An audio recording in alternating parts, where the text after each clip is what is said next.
Dans le reportage de BFM TV sur Cédric Jubilard, une proche de l'homme accusé du meurtre de son épouse Delphine s'exprime.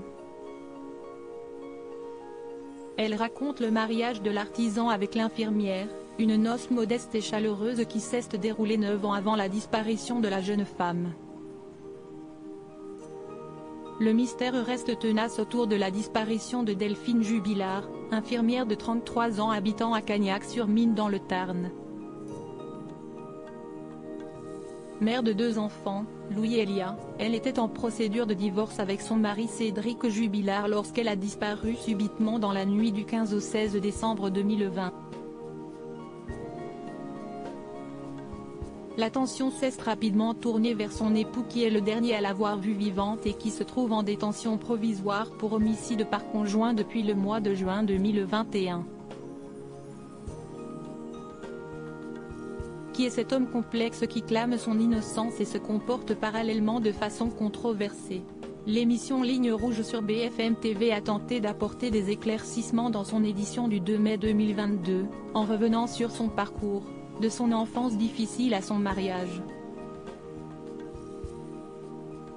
En 2013, Cédric Jubilard épouse celle qu'il présente comme la femme de sa vie, Delphine Osagel.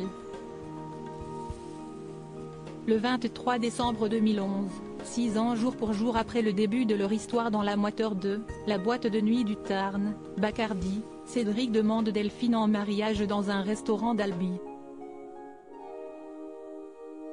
Pour le dessert, le jeune homme a commandé un gâteau orné d'une petite plaque en chocolat sur laquelle il a fait inscrire en lettres blanches « Veux-tu m'épouser ?» Si est-il un succès, lit-on dans les bonnes feuilles du livre de Ronan Folgoas, publié dans Le Parisien, Le Mystère Jubilard, édition Studio Fact. Dans le reportage de BFM TV, une proche de Cédric Jubilard s'exprime pour la première fois.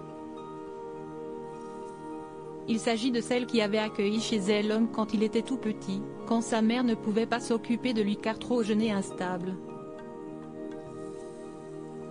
Visiblement très émue, elle revient sur la noce de l'artisan, durant laquelle elle était assise à côté de la mère de Delphine. Elle est l'une des rares invitées de Cédric, précise-t-on. On a assisté à un très beau mariage, plein d'amour. Tout était bien organisé, le repas était bon, tout en étant simple.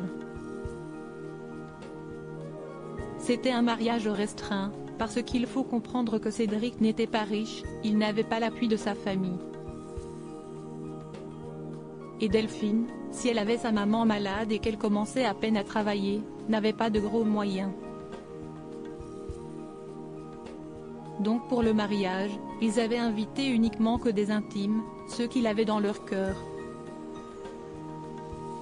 Les intimes, si est tout, raconte cette femme qui a beaucoup compté dans la vie de Cédric Jubilard. Avec son épouse, ils deviennent parents de 2 enfants, Louis puis Elia. Mais le couple se délite peu à peu.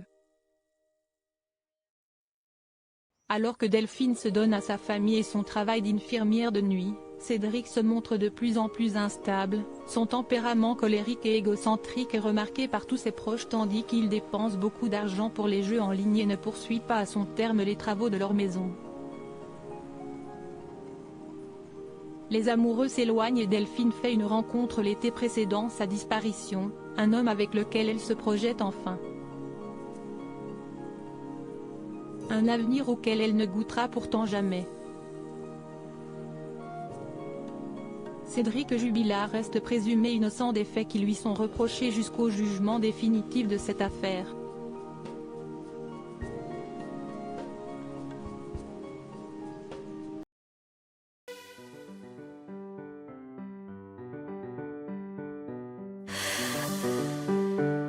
The man I love just had